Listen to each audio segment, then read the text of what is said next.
It was not, strictly speaking, the untouched cup of tea which first troubled Miss Ursula Hargrave, though she would maintain for the remainder of her respectable life that she had known, mind you, that something was amiss the moment she entered the morning room and saw the steam rising from the second teapot, unattended and unpoured, like a stage ghost in Act 2. The true source of her agitation, though never spoken aloud in any social register to which she subscribed, was that the toast had gone cold. Miss Hargrave, of course, had never failed in her duties as housekeeper to the late Colonel Delahaye. She continued them with a certain doctrinaire rigidity for his widow and stepson. At 8 precisely each morning the breakfast tray was set out. At 8:07 it was wheeled into the morning room, the curtains drawn back just enough to admit the day but not the dust. The radio was to be set on the home service, volume adjusted to politely inaudible. At 8:13 the young master, Mr. Giles, Delahaye would appear, rumpled, resentful, and never quite reconciled to being awake. At 8:18 Lady Agatha Delahaye, swathed in mauve and widowhood, would descend. The kettle would be whistling, the marmalade glinting, and all would proceed with the minor ceremonial of a well-governed English household. On the morning of May 17th, none of this occurred. The tray was prepared, the curtains were drawn, the radio purred. But the tea remained unpoured. Mr. Giles did not appear. Lady Agatha did, but silently, hesitantly, with her lips pursed and her gloves on. At 8:23 she looked at the cup of tea meant for her son. It was untouched. It was Miss Hargrave, loyal to a fault, who first rapped on the bedroom door. Receiving no reply, she enlisted the aid of the butler, Mr. Tovey, a man of such lugubrious demeanour that he had been likened, not inaccurately, to a disapproving grandfather clock. Together they entered. Together they saw. Together they gasped and, separately, internally, made peace with the notion that nothing would ever quite be normal again. Giles Delahaye was lying across the chaise longue, one arm draped over the side as if he'd flung himself down in the throes of romantic despair, rather theatrical, if it weren't for the fact that he was quite dead. The book beside him was open to the middle of the wasteland, ironic in retrospect, and a faint coppery smell lingered in the air. There was no sign of struggle, save that the rug was slightly skewed, and a half-filled cup of tea, a second one, not the one on the tray, sat upon the occasional table, beside it, untouched. It was naturally the local police who arrived first, sensible, men in heavy boots who frowned at the book of poetry and photographed the cup as if it might shoot back. The initial verdict, delivered with crisp rural confidence, was that Mr. Delahaye had succumbed to a heart seizure, or possibly some sort of fit. There was a superficial wound to the head, but not enough to kill a man, surely. The teacup showed no fingerprints. The window was open, and the morning mist drifted in like a dubious alibi. It was not until 3 days later, after a small item appeared in the Times under Deaths Unexplained, that a tall, languid figure with a monocle, a morocco bound, a notebook, and an air of lightly worn omniscience disembarked from the 1034 from Paddington. Lord Peter Wimsey, despite his protestations that he had merely come for the trout fishing in Wessex, was seen within the hour at the Delahaye residence, quoting Tennyson in an offhand manner, asking after the precise temperature at which tea should be steeped, and inquiring whether anyone in the house had recently misquoted Latin. "Most distressing," he murmured after being shown the room. "He was found like that, was he? A rather Byronic pose, but Byron, one hopes, would never have taken milk in his tea." "Do you think it was murder, my lord?" asked Inspector Stubbins, a square-jawed man with an unfortunate habit of thumping his notebook as though it were a misbehaving child. Wimsey blinked mildly. "I think," he said, drawing a finger across the edge of the chaise and inspecting the dust, "that nobody voluntarily dies beside a cup of Earl Grey and Eliot unless they are either profoundly disillusioned with civilization, or someone has made it their business that they should." He turned. "Tell me, Stubbins, was the kettle still warm when the police arrived?" Stubbins frowned. "Couldn't say, my lord." Wimsey nodded.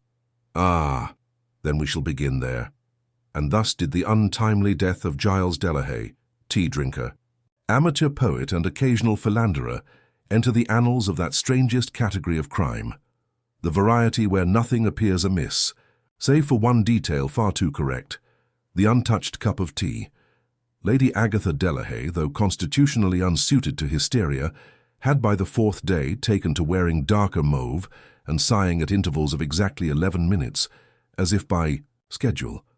She maintained her seat in the drawing-room with a forlorn obstinacy that suggested either silent devotion or a desire to be questioned. Wimsey, who knew a performer when he saw one, chose instead to start with the servants. Miss Hargrave met him in the still-room, where she was meticulously arranging the tea tins in alphabetical order, lapsang to Yunnan, as though taxonomy might restore a semblance of decency to a world where young men died in armchairs. "Lord Peter," she said, inclining her head with a formality that bordered on ecclesiastical. "I had heard you might be coming. You were a friend of Colonel Delahaye." "Ah, in the sense that one shares a port with a man and can recite one of his hunting anecdotes from memory. We once spent 3 days stranded in the Brecon beacons and emerged with nothing but chilblains and a lifelong appreciation for sardines in tins. You, I gather, have been with the family rather longer." 26 years. Her voice did not tremble, but the corner of a napkin she held was being steadily wrung into submission. "I came in under the previous cook. Since then I have served Lady Agatha and her son without interruption, until he interrupted himself rather drastically, poor fellow." Wimsey's tone, though light, carried a certain surgical interest. "You prepared the breakfast tray." "As I do every morning." The teapot had just come off the boil. 1 for the pot, 2 for the cup. A touch of milk, lightly stirred. He never took sugar, not even as a boy. "Milk before or after?" She blinked. "Before, my lord. He said it cooled it slightly and he preferred it that way. Always very particular." "Indeed. And you noticed nothing out of place?" She hesitated, and Wimsey saw the shift. The way her hands paused, the breath caught between propriety and suspicion. "I thought the room was cold," she said finally. "Not in temperature. It was spring, the sun was out, but something felt wrong. There was a draught, and the second teacup. Yes, about that. There was a second cup not on the tray. I'd never seen it before. A chipped thing. Cracked, faintly. Looked like part of an old set we no longer use. It wasn't ours, not really. I keep the service immaculate. That was from the attic or bought in a jumble." "Yet he drank from it?" She straightened. "No. That's the thing. It had tea in it, stronger than mine, but he hadn't touched it, at least not properly. The spoon was in it. No milk. It looked wrong. Wrong enough for murder?" "I don't presume to know, my lord, but I cleared it away before the coroner came. It didn't seem proper." Wimsey smiled thinly. "That was very loyal of you, or perhaps merely hygienic." She flushed. "If I'd thought—" "Oh, don't fret, Miss Hargrave. Loyalty has solved more murders than it's caused. Now tell me about the night before." It emerged with some coaxing that Giles had dined late, alone. Lady Agatha took her meals in her rooms, citing digestion and disinterest. Mr. Giles had come in around 9 after a walk, "for air," he said, taken supper in the library, and requested nothing more than quiet. Hargrave had left a cold meat plate and deviled eggs. The tray, when retrieved later, was untouched. Not a crumb disturbed. No sign of distress? "None, but there was a letter on the table. Sealed." Wimsey perked up. "Ah? And what became of that?" "I couldn't say. I assumed the police took it. They hadn't. Mr. Tovey, when summoned, produced his observations with the gloom of a man confessing to acts of mild vandalism in a past life. He was tall, gaunt, and vaguely reminiscent of a cathedral gargoyle who'd taken up human form out of sheer spite. "I found him," he said. "Was opening the windows. Airs the place.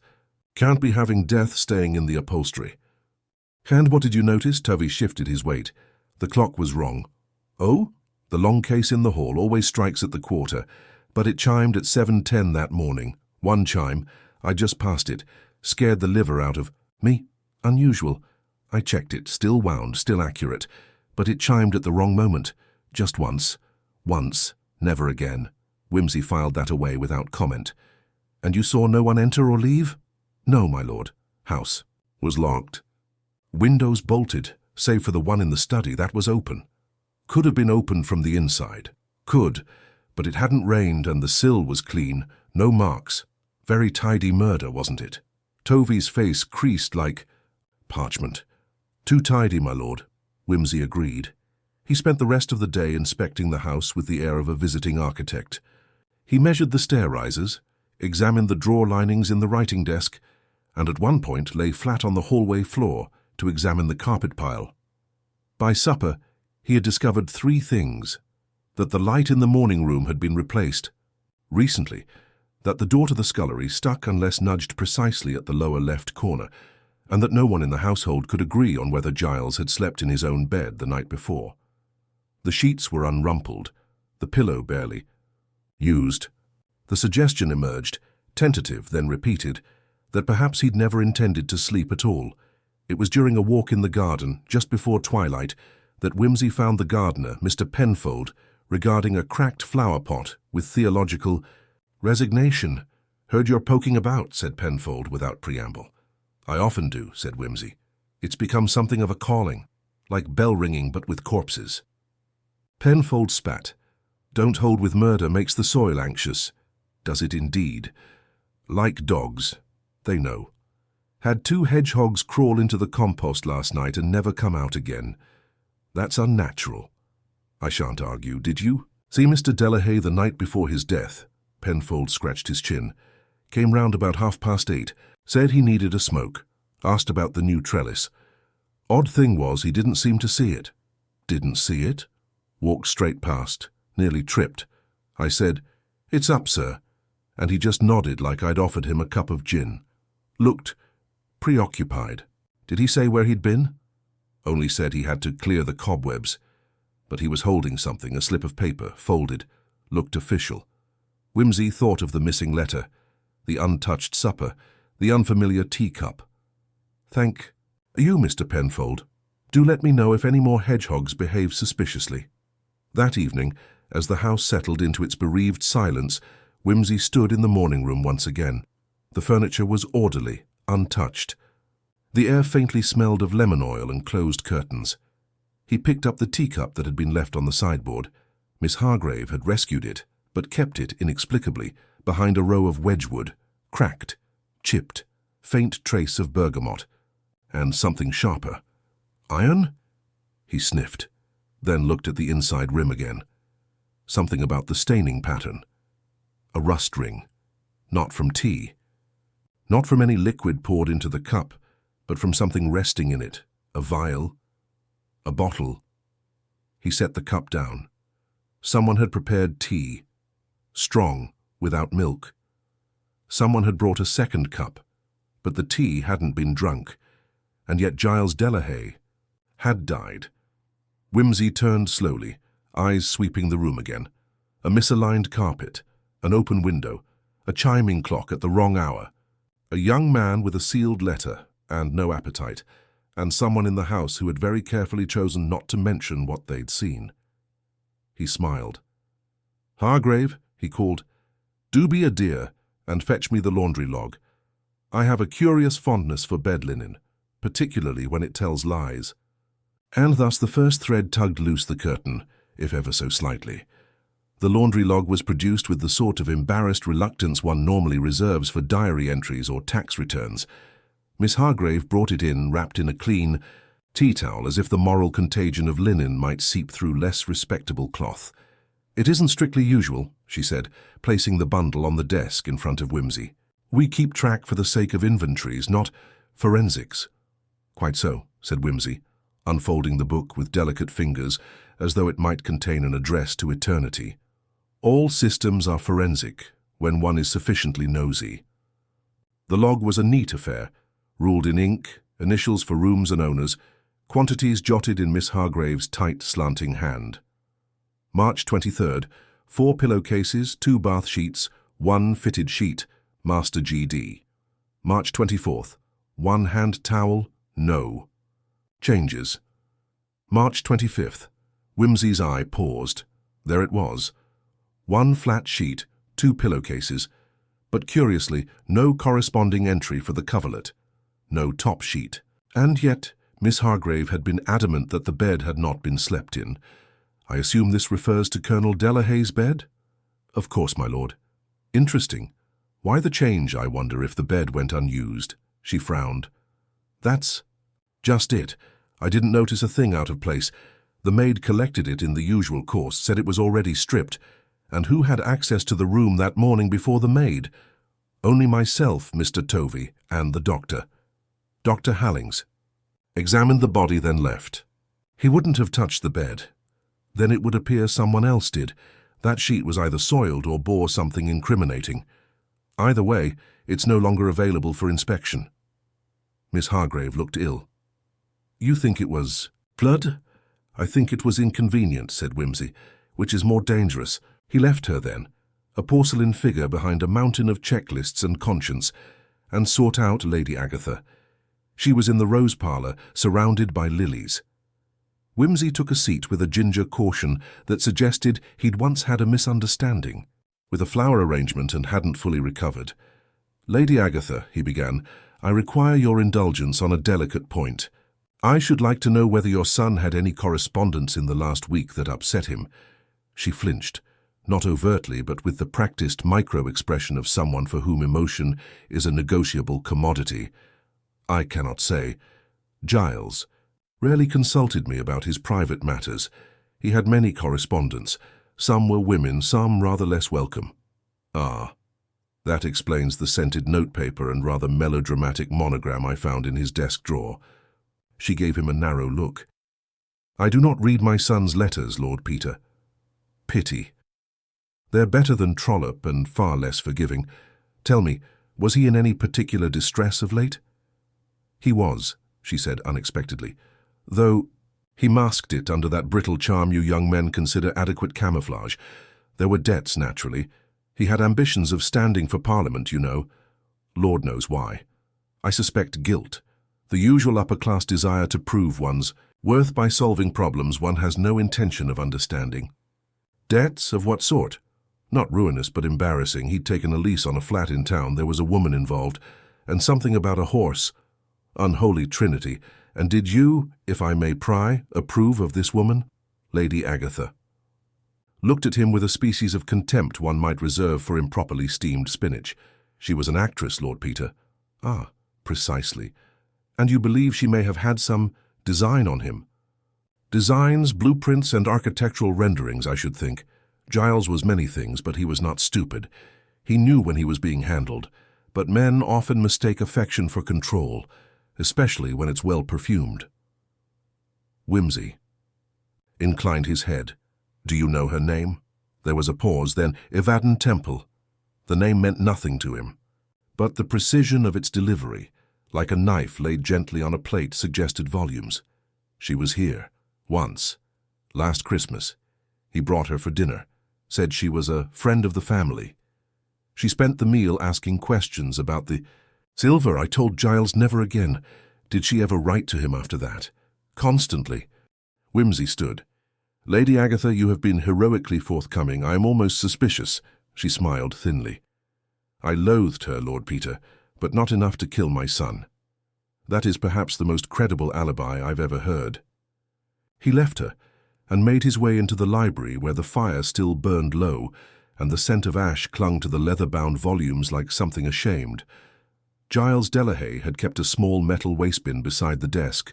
Wimsey, ever fond of ash and accident, tipped it carefully onto a spread newspaper.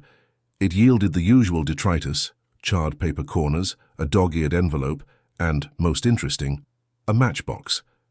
Not a local brand, foreign, German from the print, and inside not matches, but a tiny scrap of paper rolled like a scroll, unburned, forgotten. He unrolled it.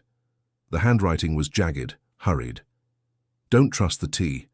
Wait until you are sure. Watch the clock, no signature, no further context, but it fitted disturbingly with everything thus far. He took the note and went up to the study once more. The room was unchanged. The chair still bore the indentation of Giles's final posture, and the rug was still imperfectly straight.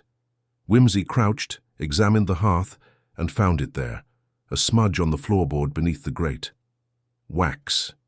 Black not from a candle, not ordinary. He sniffed it.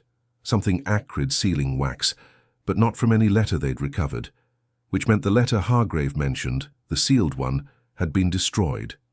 Or hidden. Why, if it had borne nothing of note, it would have been handed over. If it bore too much, someone had reason to ensure it never surfaced. He was pondering this when the door creaked behind him. "Forgive me," said a voice, thin, cultured, and faintly rehearsed. Wimsey turned. It was Mr. Oliver Delahaye, the cousin.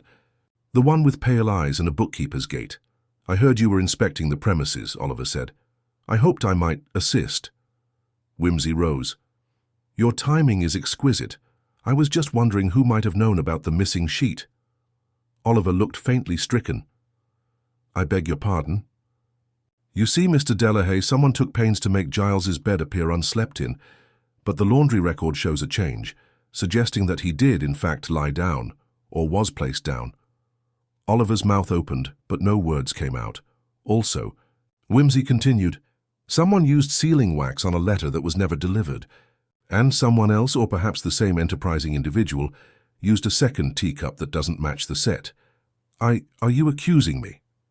"Not yet, but your expression does lean toward editorial guilt. I was here the night Giles died." "Yes, and that's exactly why I need to know. Did he mention Evaden Temple?" Oliver blinked. How do you— Yes, he did.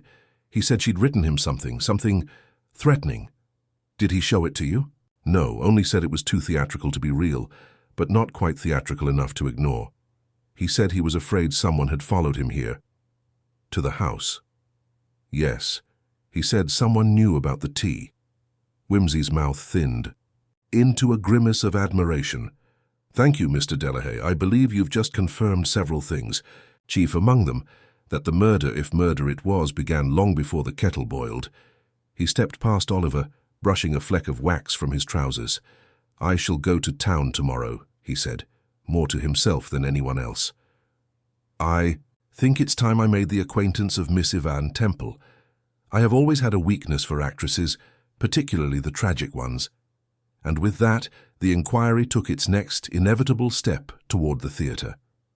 Wimsey arrived in London the next afternoon, cloaked in tweed and the soft drizzle that had followed him since Paddington. He detested umbrellas, too liable to invert under scrutiny, and thus bore the minor indignity of damp cuffs and an increasingly rebellious lock of hair with aristocratic resignation. He had cajoled Parker into arranging a few quiet inquiries into Miss Evaden Temple's present circumstances, and it was owing to the resulting intelligence that he now found himself outside a genteel but weary block of flats in Maida Vale, contemplating a brass plate that read, "Miss Temple, vocal coaching by appointment." He climbed the steps, rang, and heard the rustle of motion beyond. The door opened a crack, then fully, revealing a woman in a red silk kimono with a peacock embroidered along the hem. She had the sort of face one might call striking, to avoid saying aged poorly, high cheekbones, sharp mouth, and eyes that had seen both matinees and matronly rebukes. "Yes, Lord Peter Wimsey," he said, with an amiable dip of the head. "I hope I'm not disturbing your trills." She looked him over with a narrowed eye. "You're not from the Times, are you?" "No, but I do the crossword when the mood strikes. May I come in?" There was a pause, during which suspicion and curiosity waltzed behind her eyes. Then she stepped aside, waving him in with a bangle-laden arm. The flat was warm and smelled faintly of jasmine and something less declarable, cheap gin or camphorated oil, perhaps. Wimsey took a seat on a tufted chair that attempted the daring feat of being both overstuffed and collapsing. She lit a cigarette, then remembered her manners and offered one to him. He declined. "You said your name was Lord Peter Wimsey?" "That means something, doesn't it?" "Only to my valet and the man who sends my tailor's bills. I came to ask about Giles Delahaye. The temperature dropped a degree. Is he dead?" "Yes." She turned away and inhaled sharply through the cigarette. "How?" "Tea, untouched." Her shoulders stiffened, then relaxed. "I didn't do it, if that's what you're wondering." "I hadn't wondered aloud yet," he said, "but since we've brought it up, perhaps you'll tell me why you sent him that note." She turned. "What note?" He retrieved it, carefully unrolled and pressed flat in his wallet, and offered it. She took it, read, and then laughed, A harsh little bark. That isn't my handwriting. But it concerns. You don't trust the tea, watch the clock, very evocative. Someone was playing amateur dramatics. I didn't kill Giles, she said, voice tightening. I warned him, yes, not in writing, in person. I went to see him a week ago. He looked ghastly. He said someone was threatening him. I said, stop drinking things you haven't poured. Yourself. It was a joke, a bitter joke. I didn't mean... She trailed off. And who was threatening him, I asked. He wouldn't say. Only that someone knew something. That a letter had been sent. That someone would do anything to keep it quiet. Wimsey regarded her thoughtfully. Would this be the same letter he sealed, but which never made it to the post? Her eyes widened. How? Do you know about that?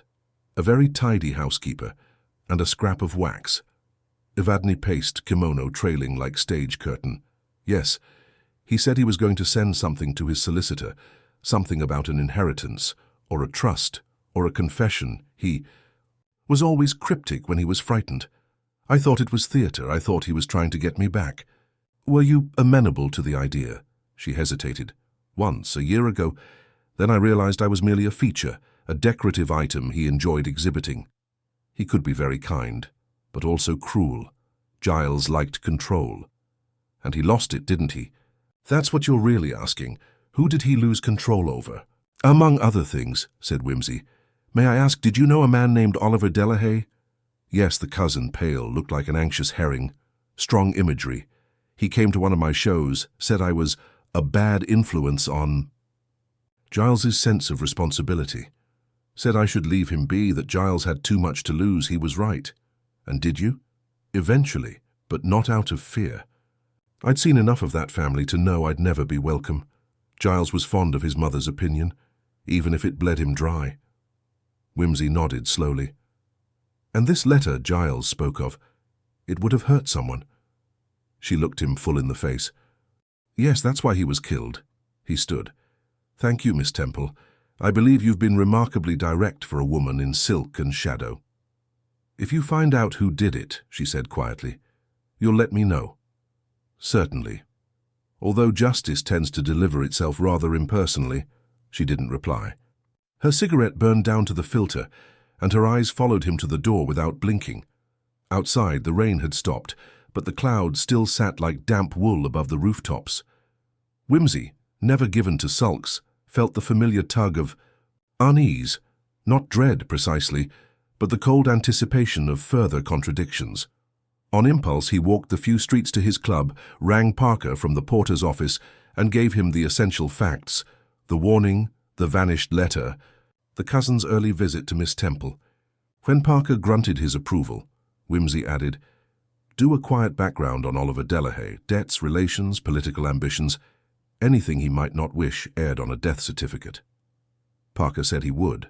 Wimsey went up to the reading room and took a seat by the fire, but his thoughts refused the usual disciplines of Latin puzzles or chess problems. The wax still troubled him.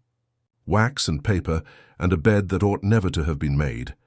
He returned to Oxfordshire the following morning, where a grey mist hung over the village like the drapery of some particularly decorous funeral. The house seemed even more silent than before. Miss Hargrave met him with the grim expression of one forced to endure his sort of excellence a second time. I had the linen examined, she said without preamble. There are faint brown stains on the mattress protector. Not visible at first, but there. Not blood, tea. Wimsey's eyebrows lifted. He did drink it, or someone poured it over him. He inclined his head. Where is the cup? In the scullery under a stack. I thought, you thought correctly.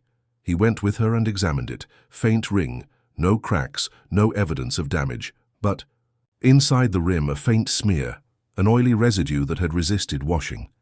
He pocketed it. Later, seated once more in the study, he stared at the cold hearth and asked himself, who gains, not Lady Agatha? She would have smothered Giles with pearls, and tact but never risked her club reputation, not Whodunit. Her theatre career had already burned itself to ash. No inheritance would restore it. But Oliver, a cautious man, meek, unremarkable. But he had known about the actress, had tried to intervene, and might well have feared that a scandal or a letter might cast light on something more damaging, and he had had the opportunity. Wimsey leaned back, hands steepled, a teacup, a note, a letter destroyed by wax and fire, a bed remade to erase a timeline. The murder, if such it was, had been meticulous, but perhaps not quite meticulous enough. There was still the question of the clock. The note had said, "Watch the clock." And suddenly Wimsey remembered something that hadn't struck him before. The study mantel clock. It had not chimed, not the night he arrived, not even once, which meant one of two things. Either it was broken, or someone had silenced it, to manipulate time, or to obscure it. He stood slowly and crossed to the fireplace, lifted the glass dome, touched the pendulum. It moved, but the hour hand was precisely wrong, too much and not enough. And then he saw the faint scratch marks around the rim, where someone had forced the hands backward, to stage a time of death. He smiled. It was, after all, always about the clock. It was the sort of discovery Wimsey found both delicious and damning, an ill-judged manipulation of the kind that bespoke amateurish cleverness. The clock had not merely been stopped, it had been tampered with. Its hands rotated counterclockwise in a crude attempt to stage a deception of timing. There was something rather tragic, he thought, about murderers who dabbled in horology without the benefit of a proper education. He made a mental note to pen a letter to the Times about the dangers of clock-hand meddling among the criminally minded. Back in the drawing room, the atmosphere remained dense with latent domestic anxiety.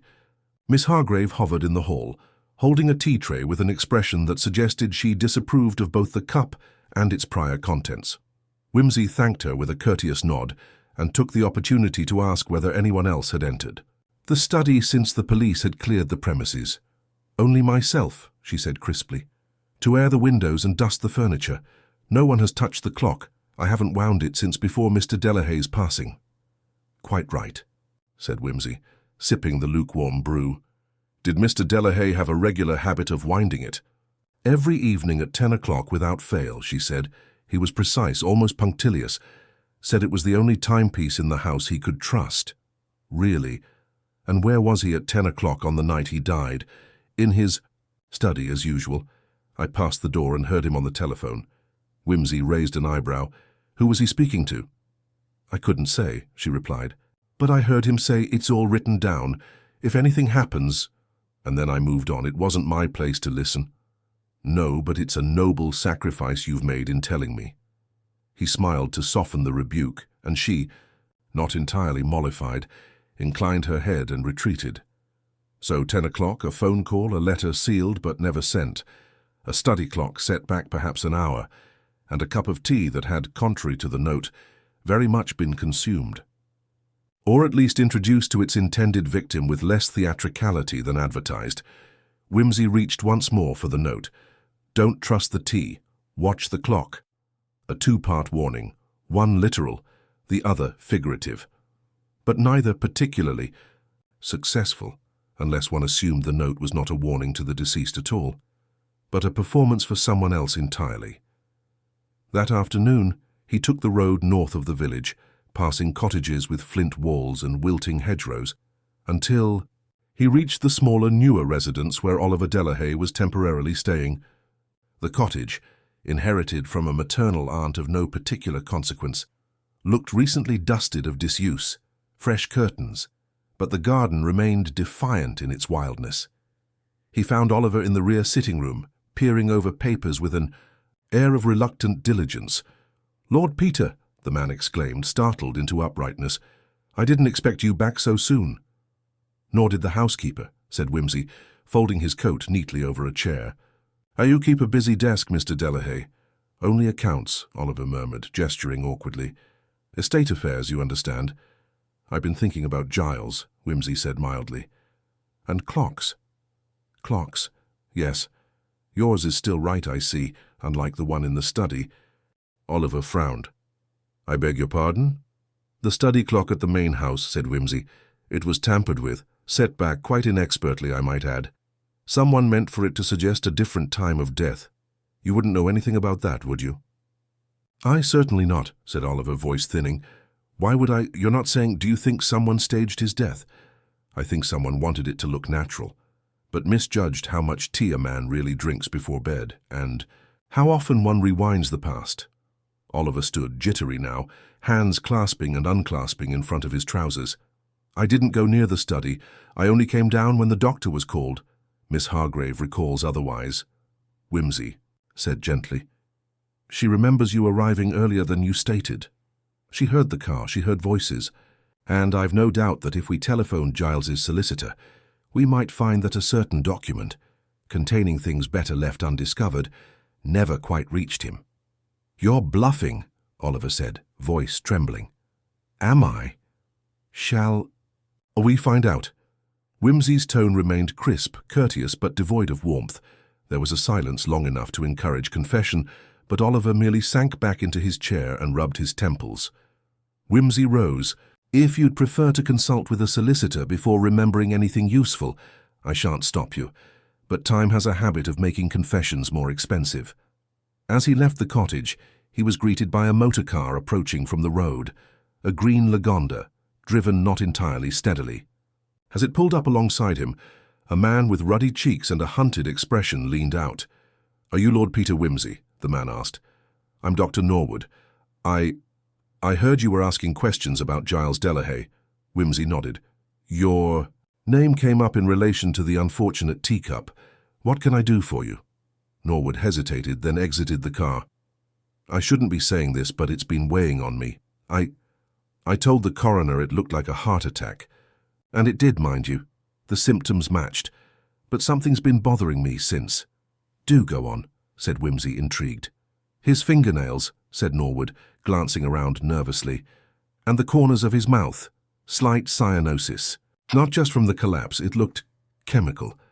I chalked it up to a stress event, but it didn't sit right. And there was a funny smell in the room, like almonds.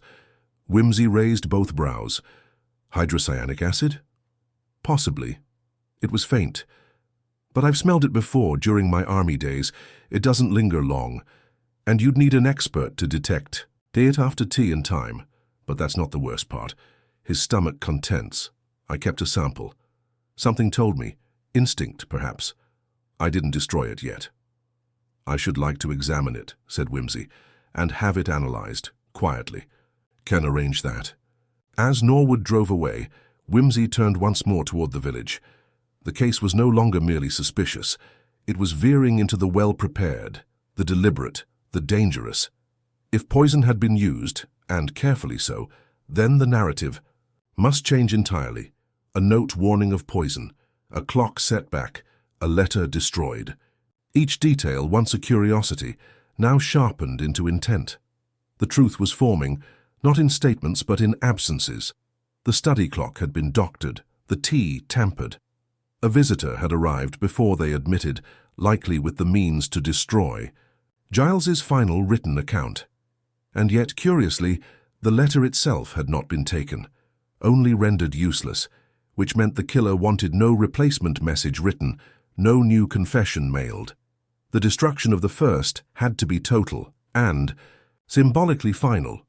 Wimsey frowned. Why had the wax seal been melted and the contents left? Perhaps the murderer hadn't known it was still legible inside, or more interestingly, perhaps it had been a message to the murderer. He turned the thought over as he walked, slow and deliberate, boots crunching on gravel. Suppose Giles had already mailed a version of the letter to someone else. What if the killer hadn't been trying to prevent a confession, but to confirm whether one had already been made? Wimsey stopped in the road, eyes narrowing. That would mean there was a second copy, somewhere, or someone who knew its contents, and that person, whether accomplice or witness, was still in danger. He picked up his pace. There was still too much unsaid. Too many clocks ticking out of sync, but the pieces were coming together now, and the killer, whoever they were, had just run out of minutes. Wimsey's boots struck the gravel path with increasing urgency as he approached the manor again, thoughts spiraling in quiet precision. The killer had not acted in haste. Everything, the forged time of death, the theatrics of the teacup, the melted wax, was done not in passion, but calculation. That bespoke a person both familiar with Giles Delahaye's habits and confident, enough to linger in his study, knowing when precisely to strike. More disturbingly, it hinted at someone who wasn't certain whether they had fully succeeded until after the fact. And that uncertainty suggested a letter, another copy somewhere out there, or a memory they could not afford to let live. As the manor loomed back into view, Wimsey detoured toward the garden path that circled behind the library. A memory nudged. Him, Giles's fondness for his potting shed, where he claimed the only honest labour of his life occurred under the guise of coaxing herbs into reluctant bloom. The shed door stood ajar. A rake leaned crookedly against the jamb, and the faint scent of tobacco wafted outward. Giles's blend, unmistakably Turkish. Inside, the chaos was charmingly lived in. Crates of soil samples, jars of root cuttings, labels written in Giles's tidy hand, and there, beside a battered watering can, sat a leather-bound notebook, its edges worn soft with use. Wimsey flipped it open, scanning quickly. A gardener's. Log, yes, but more than that. Observations, dates, musings, scribbled beneath the heading April 7th. O appeared again, hinting at legal pressures. Doesn't yet know I've changed the will, or sent the letter. Must proceed carefully. Too many eyes. So there it was. The confirmation that Giles had indeed sent a letter, a separate copy, prior to his death. That Oliver Delahaye had visited him. That Giles had anticipated trouble. Wimsey tucked the notebook into his coat. He returned to the house, but instead of entering through the front, circled to the servants' wing and tapped lightly on the window of the small parlour where Miss Hargrave took her rest. She opened it with a wary expression. "I shan't trouble you long," he said, "but I need to know something quite specific. Was there any outgoing post from Mr. Delahaye in the 2 days before his death?" She looked puzzled, but answered with precision. "Yes, he gave me a single envelope the afternoon before, the 6th it was, marked for his solicitor in Lincoln's Inn. I posted it myself in the village. Is that important?" "Immensely." "And you're certain of the address?" "Quite, I wrote it in the posting log." "Do me a kindness," said Wimsey, removing his hat, "and find me that log." Moments later he had the name Hamilton Rowe, solicitor and commissioner of oaths. He left without delay. By the time his motor car reached the outskirts of town, the sun had already begun its descent, bathing the fields in molten hues. Wimsey drove fast, but not recklessly, his mind composing questions even as it mapped contingencies. If Giles's letter had arrived, then it either contained the very accusation that provoked the murder, or a bluff that had prompted someone to gamble on silencing him before it reached open eyes. Hamilton Rowe's office occupied a modest brick building wedged between a stationer's and a draper's. Inside, the air smelt of beeswax and ancient paper. A clerk with copper hair and a too large collar ushered him in without ceremony.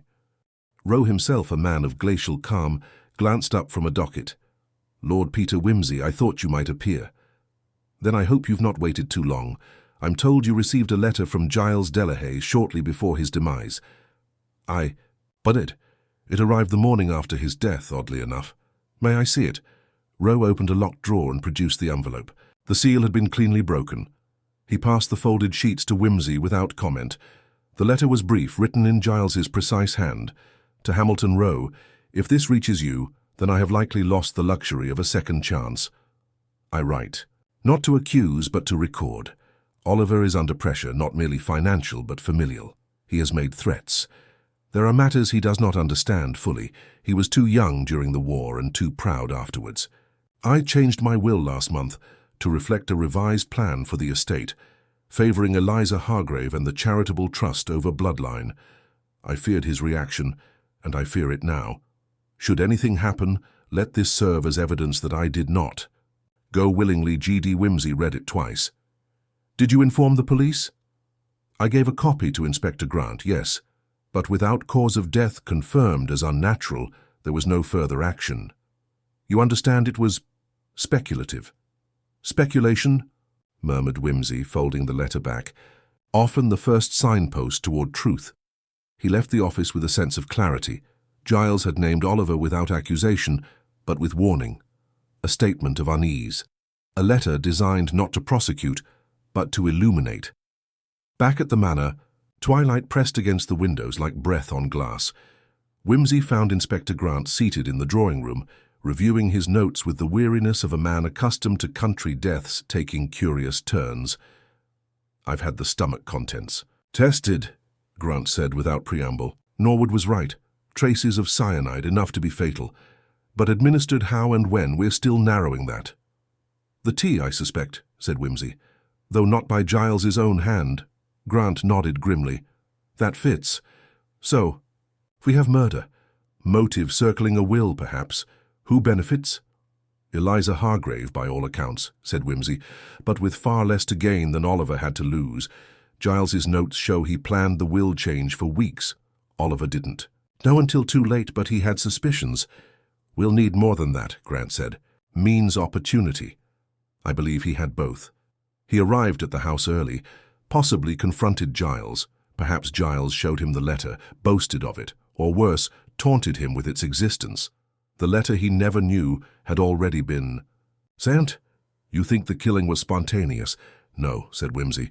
The cyanide was too carefully administered. I think Oliver brought it with him just in case. And when Giles made it clear that his secrets were no longer secret, he decided the clock should be stopped. Grant scratched his chin. Then, why set the study clock back? Why the note? To create confusion. The note may not have been written by Giles at all. It could have been planted, or if genuine, misinterpreted by the killer as a threat, a performance in either case. But it failed, because Giles was one step ahead. A silence fell between them. Then Grant asked, "Do we arrest him tonight?" "Not yet," said Wimsey, rising. "Let him twist a little longer. He's a man who unravels when cornered." Outside, the air had cooled. Stars blinked into view. Wimsey walked alone down the garden path, pausing at the sundial Giles had once joked marked not the hours of the day, but the years he'd wasted. He could feel it now, the shape of the thing. The murder, not as an act of vengeance but desperation, of a man trying to rewrite inheritance with poison and timekeeping, and failing, not because his plan was clumsy, but because Giles had chosen to whisper his truths before silence found him. The story was almost whole.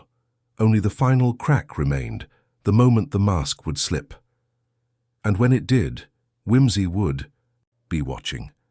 The dawn broke with a reluctant grey, seeping slowly into the manor's long corridors and casting the ancient portraits into sharper relief. Lord Peter Wimsey had not slept, nor had he sought rest.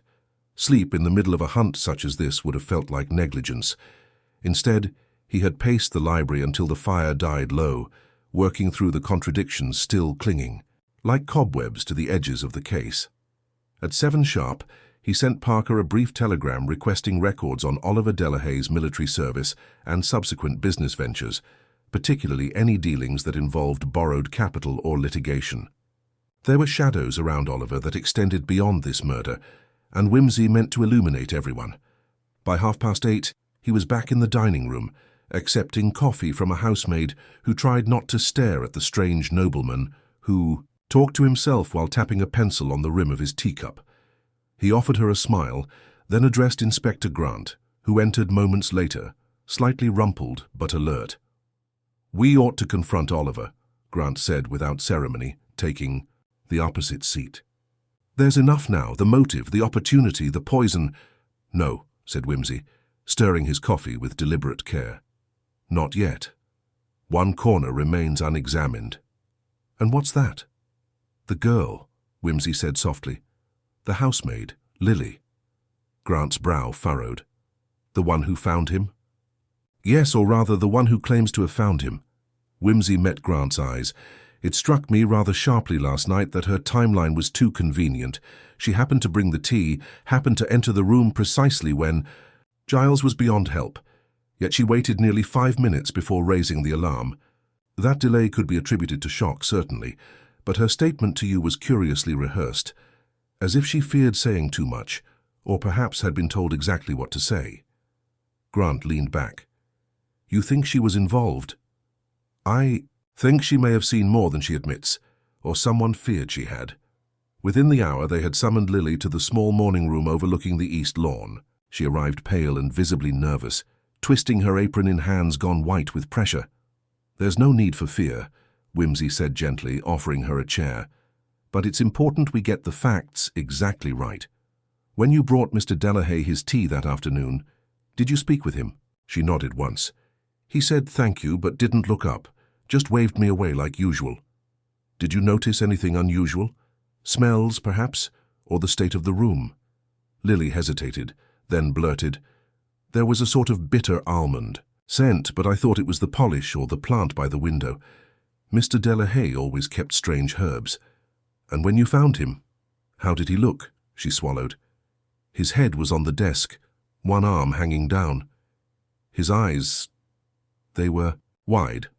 I thought he was asleep at first, but then I saw the cup fallen near his elbow and something in my stomach just turned. I didn't scream, I couldn't. I ran to find Miss Hargrave. Wimsey leaned forward, voice soft.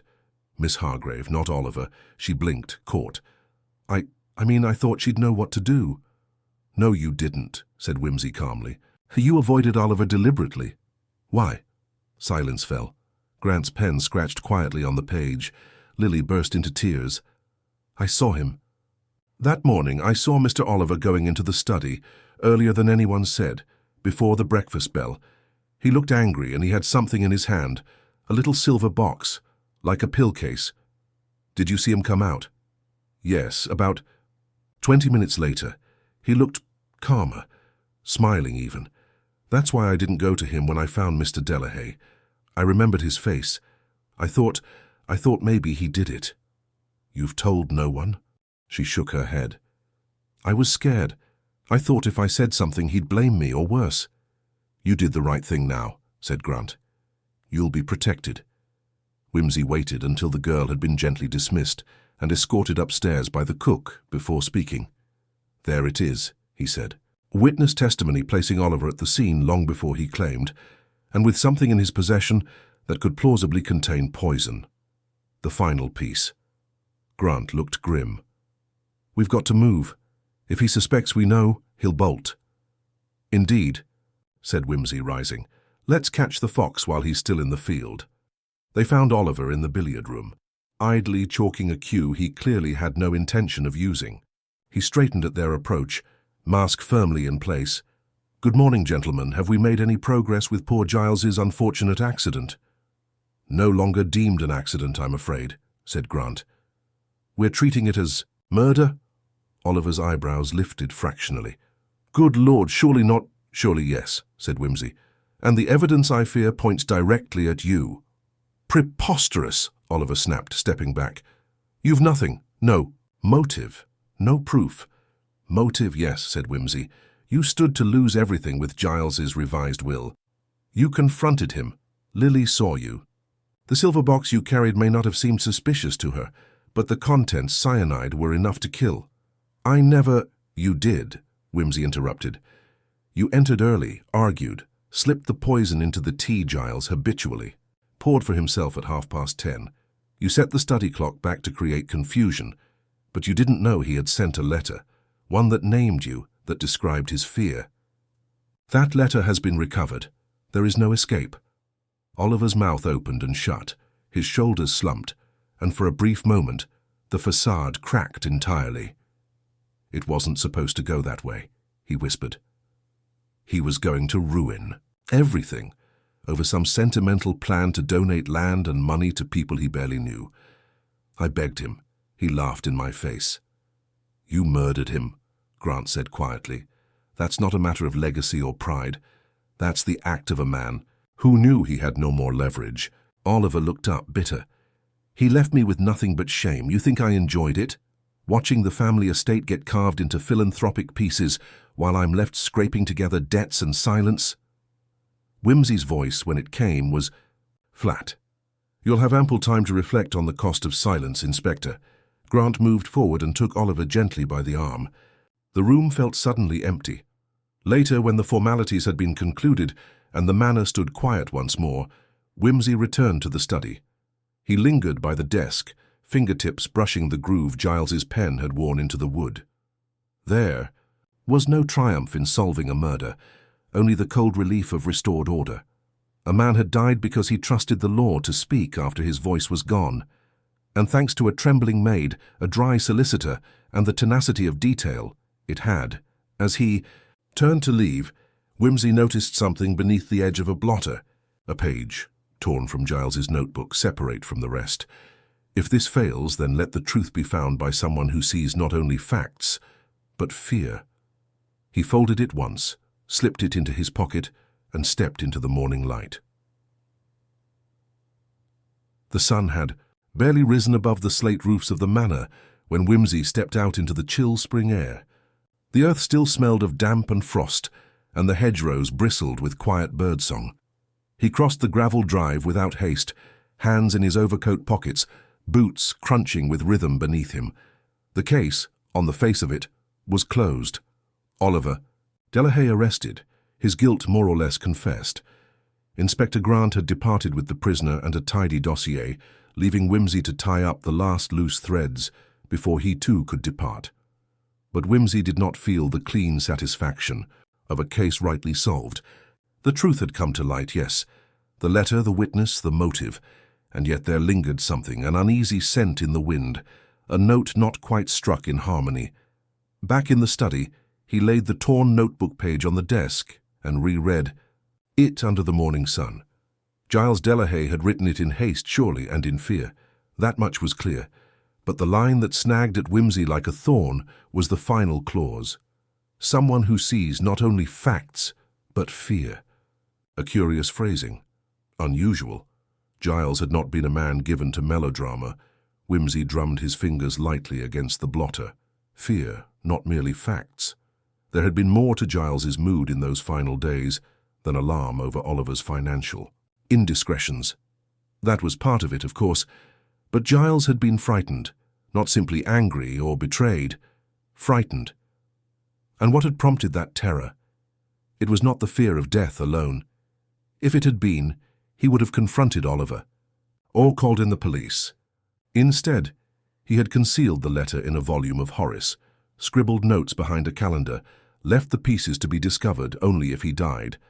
That kind of fear, Wimsey thought, comes from knowing something too large or dangerous to face directly. He left the study with sudden purpose and made his way through the long corridor toward Giles's private sitting room, a smaller, warmer space in the east wing that had served as both retreat and archive. There, beyond a pair of glass-paned doors, stood the Delahaye family safe, embedded into the wall behind an ancestral portrait of a severe-looking earl with unfortunate whiskers. The safe had been opened once already during the initial search, but only to confirm that Giles's will was properly stored. No one had examined the contents in detail. It took several minutes of effort, his fingers clumsy with cold and the tumblers stiff, but at last the door swung open with a reluctant groan. Wimsey pulled out a stack of documents, ledgers, letters, in crisp envelopes tied with ribbons. Nothing overtly sinister, but tucked near the back, behind an envelope marked "Private to be destroyed," was a bundle of typed pages. They were court transcripts. Wimsey unfolded the top sheet. "By trial, dated 1911. The name leapt out immediately, Regina versa Matthew Thornley. He sank into a chair and read. The case concerned a man convicted of manslaughter, an estate manager who had allegedly poisoned his employer in a dispute over inheritance. The similarities to Giles's own demise were immediate and chilling. The employer had died of cyanide. The accused had no apparent motive beyond whispered conflict.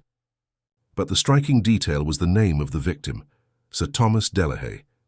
Wimsey looked up sharply. The victim had been Giles's father.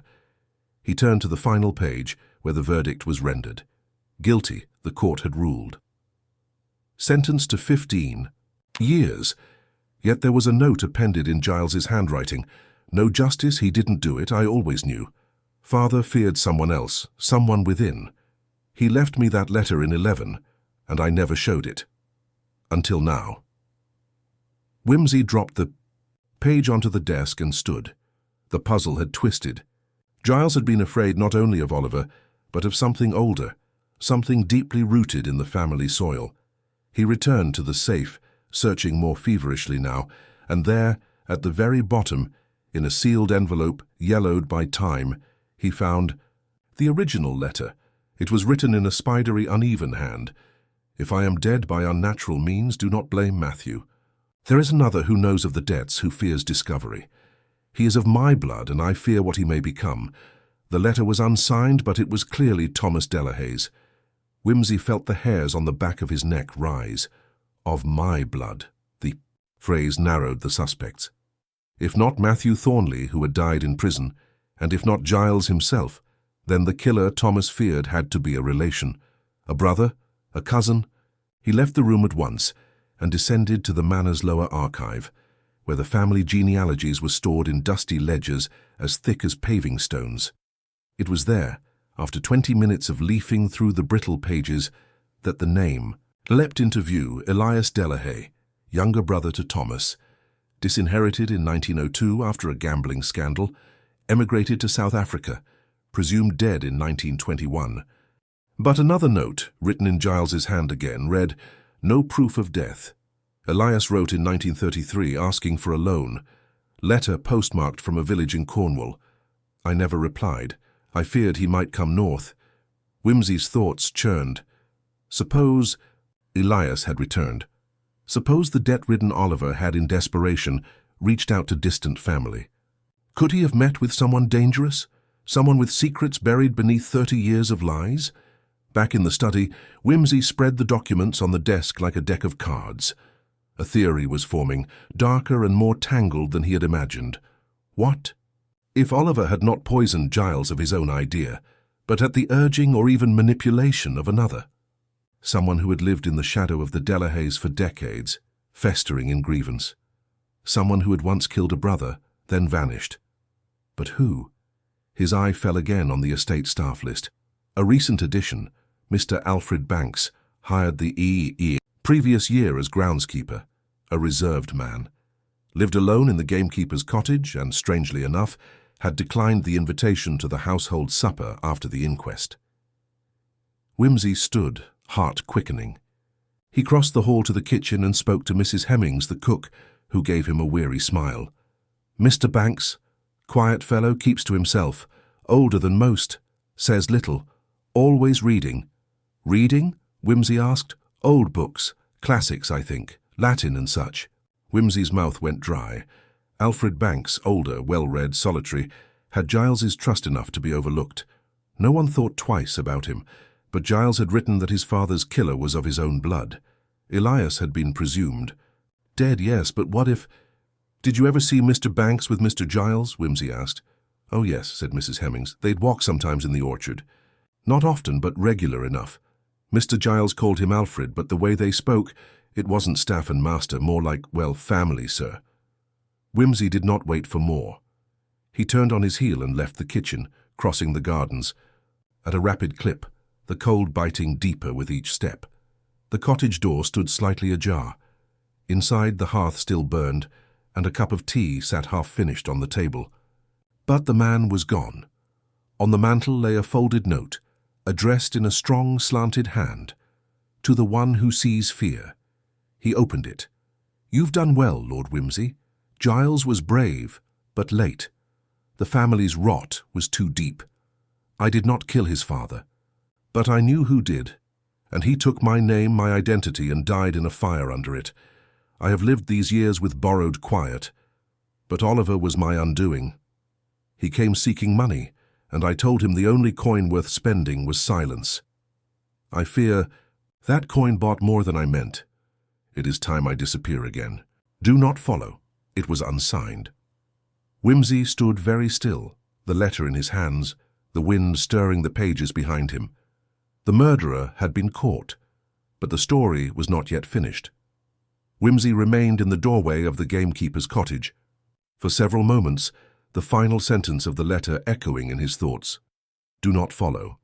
The ashes in the hearth were warm, the scent of coal still lingering in the air. A jacket hung neatly on the back of a chair, and a newspaper, folded precisely, lay on the sideboard. It did not have the feel of a hasty departure. No overturned furniture, no scattered belongings. The man known as Alfred Banks had not fled. He had vanished, but not without calculation. Wimsey's gaze settled on the shelf above the hearth. A row of modest books stood in rigid alignment, Latin grammars, worn novels by Hardy and Trollope, and notably a copy of Horace, the very same edition Giles Delahaye had used to conceal the letter implicating Oliver. It was a peculiar coincidence. too peculiar for Wimsey to ignore. He pulled the book down, flipping through it until a slip of paper, used as a makeshift bookmark, fluttered free. On it was a single line, handwritten in that same decisive, slanted script. "The past does not rot, it roots." Wimsey turned the phrase over in his mind, his pulse quickening. This man, whoever he truly was, had not just run. He had prepared. He had left behind a breadcrumb trail, not haphazard, but deliberate, as if inviting Wimsey to understand something more. Not simply a man escaping justice, but someone writing a final chapter to a story buried for generations. He folded the note carefully and placed it in his coat pocket. There was more to this, he was certain. Elias Delahaye, or the man, who had assumed that name, had maneuvered too deftly, acted too precisely, for this to be mere self-preservation. His fingerprints were not just on Oliver's misdeeds. They were buried deep in the family's past. As Wimsey made his way back to the manor, the sharp cry of a rook overhead broke the morning stillness. In the cold light, the house seemed older, heavier. The shadow cast by its history no longer fell on the present alone. It reached back into the past, where truth had been knotted and hidden. He found Lady Maigret Delahaye seated at the breakfast table in the east drawing-room, her hands resting on a porcelain cup of untouched tea. Her eyes were fixed on the window, and when she turned to Wimsey there was no surprise in her face, only quiet resignation. "You've come from Alfred's cottage," she said, her voice brittle. "I have," Wimsey replied. "He's gone." "I thought he might. Did you know who he was?" "I suspected," she said after a long silence. "Years ago. He had Giles's eyes, not in colour, in depth. That look of seeing further than one ought." Wimsey took a seat across from her, resting his gloves on the polished table. He claimed to be Alfred Banks, a simple gardener, but he was no such thing. "No," she murmured. "He came to us the winter after Charles died. Quiet, respectful. He had a manner I couldn't. Quiet place. Not like other men. I took him on because Giles asked it." That made Wimsey pause. "Giles?" "Yes," she said. "Giles said he owed him something, said it was a kindness. I never questioned it. Giles rarely asked for anything personal." Wimsey leaned forward slightly. "Giles knew who he was. That much is now clear. He kept the knowledge hidden, protected even, until something changed, until Oliver." Lady Margaret's hands tightened slightly around her teacup. "I never understood Oliver," she said softly. "Too eager for approval, too hollow inside. He was clever enough, but he lacked something Giles had. Strength or conscience. Or fear." "Fear," Wimsey echoed. "Yes, that may be the key to all of it." She looked up. "Fear?" Giles was afraid before his death. Not of Oliver, at least not solely. He feared what might be uncovered, something larger than one man's betrayal. A family curse, perhaps, if one believed in such things. Lady Maigret closed her eyes.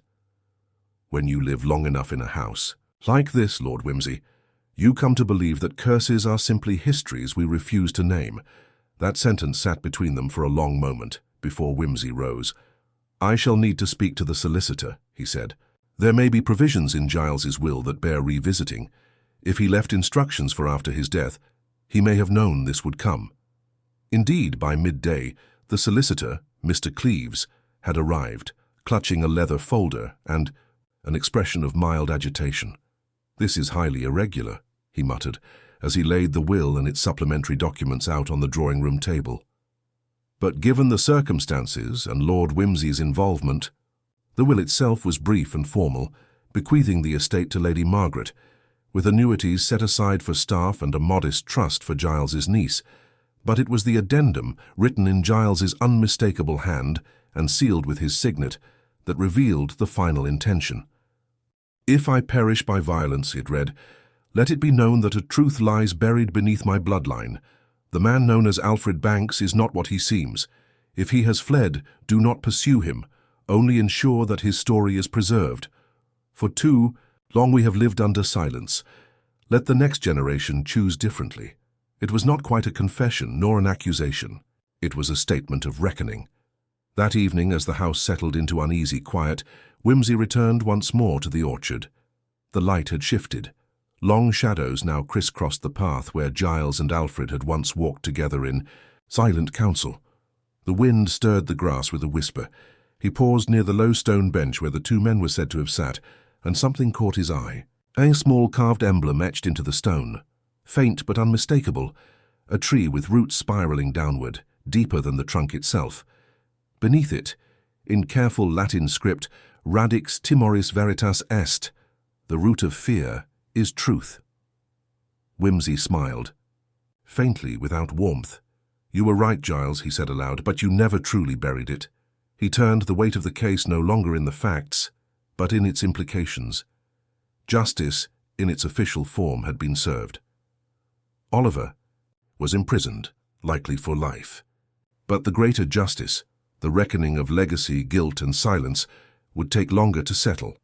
In the coming weeks, the newspapers would print accounts of the arrest, but not of the deeper story. They would not mention the letter from 1911, nor the man who had worn another's name like a second skin. Wimsey did not tell them. Some truths he knew were too old, too burdened, to offer up for public consumption. Instead, he arranged for the bench to remain untouched, and for the family archives, newly discovered and catalogued, to be transferred to a private trust, under condition that they be opened 50 years hence. Let the future read what the present could not digest. As he departed the manor for the last time, the gravel crunching beneath his tires, Lord Peter Wimsey did not look back. He had uncovered the roots of fear, and in doing so had traced the outline of truth, complex, unclean, and enduring. And somewhere, far from the shadow of Delahaye Manor, a man known once as Alfred Banks began life under yet another name, carrying the final secret of a house that had too long whispered only to itself. Wimsey returned to London, under a veil of late October drizzle, the city's familiar chill wrapping itself about him like an old coat. The Delahaye affair had closed, with an air of hushed finality, but the quiet it left behind was not peace. It was a silence bristling with withheld truths, like pages left unturned in a half-read book. Yet even as the manor's shadow receded, there remained one fragment, unresolved, flickering in the recesses of Wimsey's precise mind, like an ember refusing to go out. Alfred Banks, or whoever he had truly been, had disappeared with the careful elegance of a man trained to vanish. There had been no trace beyond the orchard bench, the carved tree, and that quiet line, "The root of fear is truth." But the question that now scratched behind Wimsey's composure was not where the man had gone. It was why Giles Delahaye had protected him. The connection was deeper than coincidence. The letter from 1911, the shared glances, the unspoken understanding between them, it all hinted at a bond not merely born of debt, but of origin. Wimsey's thoughts were interrupted by the soft rattle of china. Bunter, immaculate as ever, had brought in tea and set it beside the afternoon post on the silver tray. Wimsey nodded absently and reached for the letters, flipping through the dull stack of invitations and political circulars until one envelope gave him pause. It was unmarked but thick, sealed with a plain wafer. No return address. He slit it open. Inside was a single sheet of cream paper, typed, without signature. "You were not wrong, but you stopped short." Giles was not protecting him. He was protecting himself. Seek the record of August 1895, City of London School. The name is not Banks. It is Charles Elias Manners. Wimsey read the note twice, then a third time. Manners. Not a name he recognized immediately, but it had the sharp, clipped shape of gentry. Charles Elias Manners. It stirred something, an old report, a school incident, faint recollection. He reached for the telephone.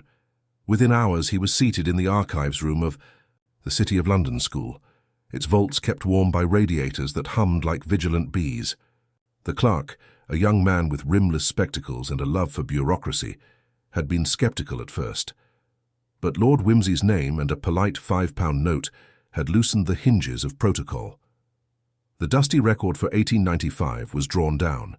He found it on the third page of the August ledger. An expulsion notice, Charles Elias Manners, expelled for conduct unbecoming a pupil of this institution. Incident occurred during summer term. following accusations brought forward by another student, Giles Delahaye. Wimsey frowned. Beneath the entry, in the headmaster's spidery hand, a further notation had been added some months later. Matter. Closed. No formal charges. Delahaye family satisfied. He closed the ledger slowly. So Giles had known him not from adulthood, but from childhood. They had been schoolmates, and not amicable ones. An accusation, followed by expulsion. And yet, 20 years later, Giles had brought him into his home, his estate, and shielded him until the end. That kind of reversal was not born from remorse alone. It was born from guilt. The train of logic straightened in Wimsey's mind. He walked back through it, step by step. Manners had been expelled in disgrace. Giles had accused him, perhaps falsely, perhaps not. But something had happened later to convince Giles that he had wronged the boy. Enough that he had offered him sanctuary under a false name. Enough that he had made amends for a buried sin. And in turn, Manners, Alfred Banks, had stayed on, silent, loyal, invisible, until Oliver's treachery forced the whole buried scaffolding to creak and crack. But what, precisely, had Giles accused him of? Back in his flat, Wimsey retrieved his own archive, the small meticulous folders he kept on every significant case. And among them, the file from 1911, the incident surrounding the death of Bertram Isley, a scandal hushed up by the ministry and archived behind a veil of respectability. Wimsey had obtained fragments of it years ago during another case involving Harrow and a missing bursar. Bertram Isley, teacher of classics, found dead in his quarters, ruled suicide. A scandal involving several students was hinted at, but never confirmed, among those present that summer, Charles Elias Manners, and astonishingly Giles Delahaye. Wimsey's mouth drew into a firm line. The implication was beginning to clarify. The incident in 1895 had been merely the surface. The deeper wound, the one Giles had never spoken of, had been Isley's death, and whatever had occurred, it had bound the two boys in a silent contract. That outlasted youth, outlasted betrayal. Giles had risen, inherited, become the man of honor and estate. Manners had vanished into obscurity until Giles had pulled him back from the cold, perhaps even out of fear, perhaps out of penance, and Oliver had not merely threatened Giles's fortune. He had threatened to expose the entire affair. Perhaps he had uncovered Manners's true identity.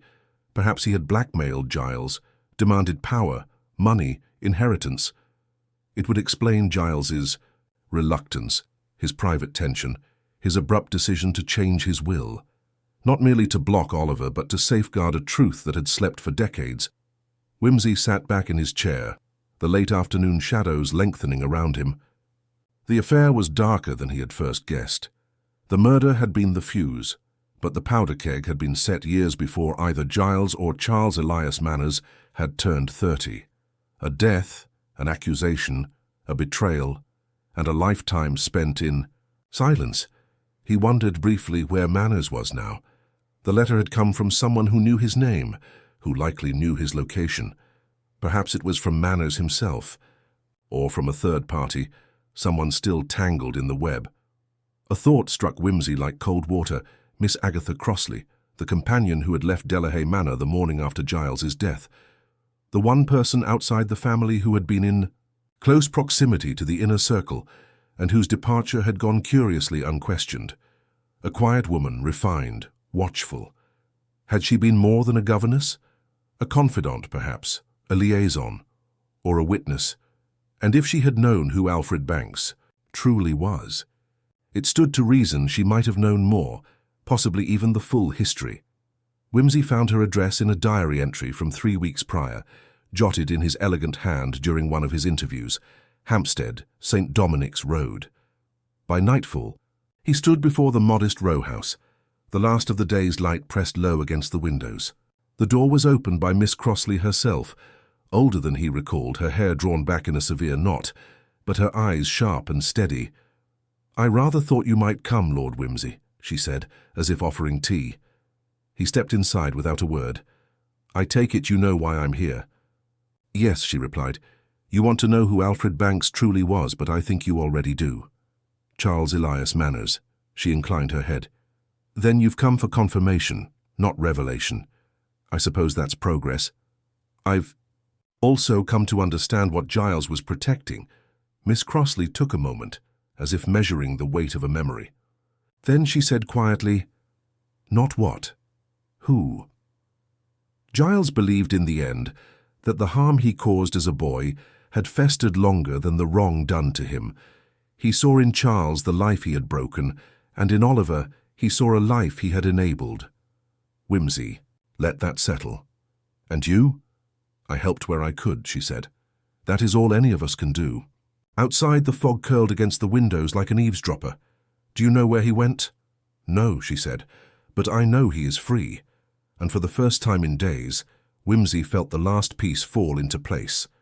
Not justice as the law defines it, but justice in the private ledger men keep within themselves. He tipped his hat to her. That will be all, Miss Crossley, she nodded. Thank you, Lord Wimsey. And he stepped out into the night. The parlour of Bellingate Manor was dim with late afternoon light, as if the house itself were reluctant to see the affair come to its end. The fire had burned low, but the poker lay untouched, much like that ill-fated cup of tea. Lord Peter Wimsey, composed as ever, reclined in an armchair of such stiff brocade that only a masochist or a detective could derive comfort from. The Colonel Bracknell, crimson-faced and rigid, stood as though he were preparing to take a final order from an invisible commanding officer. Miss Rowena looked pale and glassy-eyed, as though drained by some internal thunderstorm. Cynthia Moffat had been summoned too, clinging to a small notebook she no longer dared write in. Wimsey tapped his cane lightly against the hearthrug. Well, this has all been very civilized, hasn't it? He murmured. No screaming, no shrieking. Confessions in the thunderstorm. Just an amiable afternoon of tea and murder. He turned his eyes toward the Colonel. You see, Colonel, the difficulty with a perfectly laid plan is that it leaves behind a trail that's almost too neat. The untouched tea, the open window, the position of the fire irons, all quite logical. Too logical, in fact. Bracknell exhaled sharply. If you've come here to bandy innuendo, no innuendo, my dear sir, only arithmetic. To begin with, the tea. Miss Delaford never drank it, not because she was interrupted, but because she never meant to. The cup was placed as part of a scene, a little domestic pantomime to imply that she had sat down in peace and was rudely interrupted. But her own housemaid, rather more perceptive than most, mentioned that she always took her tea after walking. The dogs not before. The timing was reversed to create a false impression of when the death occurred. Rowena swallowed visibly. Wimsey continued with detached amusement. Then, the poker. It had been freshly handled, not merely because someone poked the fire. No. You see, the poker had soot on it, which meant it had been inside the fire after the fire had been lit. But there were no ashes or embers disturbed, suggesting someone had rather precisely lifted it, smeared it, and then replaced it without actually using it for its natural purpose. A clever bit of theatre. But one wonders, why stage anything unless you have something to hide? Cynthia gave a gasp. For you mean, dear lady, said Wimsey, rising gently, that Miss Delaford was not killed in the drawing-room at all. She died upstairs, in her own bedroom. Of course, by the time the doctor arrived, she had been carried down. Why go to such effort? Because the cause of death in situ might have been impossible to disguise. Colonel Bracknell spoke, voice strangled. What cause of death? A fall, Wimsey replied. A very particular one. You pushed her. She fell backward against the marble wash basin. A tragic accident, perhaps, in the heat of a quarrel, but one that left a ghastly contusion on the base of her skull. Such a wound would not have matched a tidy swoon by the fire. So you moved her, propped her, arranged the scene, and placed the poker near her head as a red herring. A gentleman's version of stagecraft, one might say. Preposterous, the Colonel barked, but his voice lacked conviction. You visited her that morning, Colonel. You claimed it was to discuss business, yet you were seen leaving by the west corridor. Odd, given that it leads not to the front, but to the servants' stair. Why sneak out unless you wish to avoid being seen? Ah, and then there's the matter of the inheritance. Rowena was to inherit, snapped the Colonel. Ah, said Wimsey, eyes twinkling. Now we come to it. Rowena was the heir, on paper. But Miss Delaford had changed her will. The new will, never filed, never formalized, named Cynthia Moffat as her literary heir and benefactor, along with a certain Colonel Bracknell, who had for some time been assisting Miss Delaford with investments, and had quite possibly grown accustomed to her financial largesse. But the new will was never found. "Because you destroyed it," Cynthia whispered. Wimsey raised a hand. "No, no, Miss Moffat, quite the reverse. He hid it in plain sight. The desk drawer had been forced, but nothing appeared missing. Curious, until one notes that the top sheet was torn, neatly sliced as though by a letter opener, a draft copy of the new will no longer complete. The original, I suspect, was tucked behind the panel in the escritoire, an old hiding place suggested by your very own notebook, Cynthia, in which you recorded Miss Delaford's remark that the desk always held secrets." Cynthia stood, trembling. I never imagined—" "Indeed," said Wimsey lightly, "few people imagine how convenient secrets can be, particularly when locked inside furniture. But the most damning clue, Colonel, came not from desks or wills, but from a very simple observation. You referred yesterday to a broken pipe in the bathroom upstairs. Odd, because no one but the servants had been informed, and Miss Delaford had specifically forbidden guests from using that bathroom." Silence fell. Bracknell's lips opened, then closed. "I asked myself," said Wimsey cheerfully, "how the Colonel might have known about that pipe. And of course he wouldn't, unless he had been there. Unless he had stood in that bathroom panicking, realizing she would not get up from the tiled floor." A log cracked in the hearth. "It was a stupid quarrel," Bracknell said finally, low and cracked. "I didn't mean to. She slipped, damn it. She slipped. I thought it would ruin me. She was going to tell the board about the missing investments, and then the blasted dog started barking." Wimsey gave a faint wince. "Always the dog," he murmured. "Most uncooperative witnesses." Bracknell turned toward the window, shoulders heaving, and then sagged into a chair, as if something in him had been unhooked. The local constable arrived shortly after, summoned discreetly by Bunter. Wimsey, solicitous as a host, handed him a brandy and offered a brief but precise summary. Later, as twilight drew its shawl over the hills, Wimsey lingered in the parlour, brushing dust from his trousers. "You know, Bunter," he remarked, "a cup of tea left untouched is quite as loud as a scream, if one listens properly." "Indeed, my lord." "And murder," Wimsey went on, "is rather like theatre, isn't it? All illusion and lighting. The problem is, even the best performances end with a curtain call." He gazed out the window, where the shape of Bellingate darkened against the sky. A house of secrets and sentiment, and a singularly unfortunate cup of tea. With a faint smile and the echo of Shakespeare in his breath, Wimsey turned toward the door. "Come, Bunter, let us go somewhere where the beverages are drunk properly, the wills are filed correctly, and the pokers stay where they belong." "Very good, my lord." And they stepped out, leaving behind the chill of drawing-rooms and death, and into the precise warmth of an English evening.